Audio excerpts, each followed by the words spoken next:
बनारस में एक पंडित जी का विशाल आश्रम था, जहाँ वे अपने शिष्यों को शिक्षा देते थे।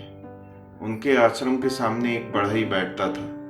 वह बढ़ई अपना काम करते हुए मधुर भजन भी गाता रहता था। हालांकि पंडित जी व उनके शिष्य भजनों की ओर गौर नहीं करते थे। एक बार पंडित जी गंभीर रूप से बीमार हो गए। बीमारी की वजह से वह पढ़ा नहीं पाते थे। अधिकांश शिष्य आश्रम छोड़कर चले गए।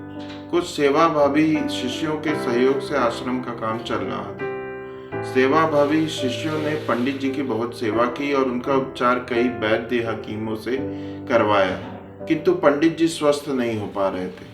अब पंडित जी बिस्तर पर लेटे लेटे बढ़ई के भजनों को गौर से सुनने लगे। धीरे धीरे उनका ध्यान रोग से हटकर बढ़ई के भजनों की ओर रहने लगा। एक दिन उन्होंने एक शिष्य को भेजकर बढ़ई को बुलवाया और उससे बोले, तुम बहुत अच्छे और मधुर वाणी में भजन गाते हो।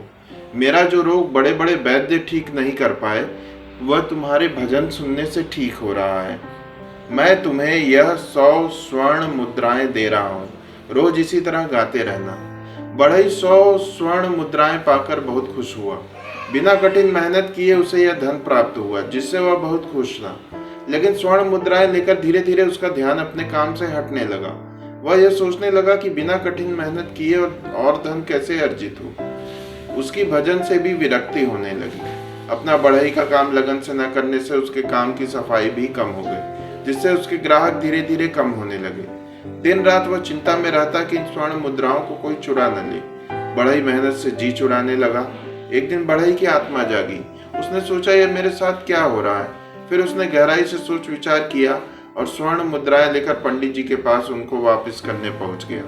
बढ़ई ने कहा, पंडित जी, ये स्वर्ण मुद्राएं वापस रख लीजिए।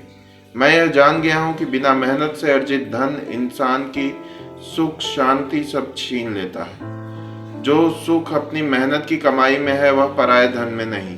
अगले दिन से बढ़ई के मधुर भजन फिर से सुनाई देने लगे। वस्तुतः बिना मेहनत के प्राप्त धन से अशांति पैदा होती है, जबकि मेहनत से अर्जित धन आत्मिक शांति प्रदान करता है।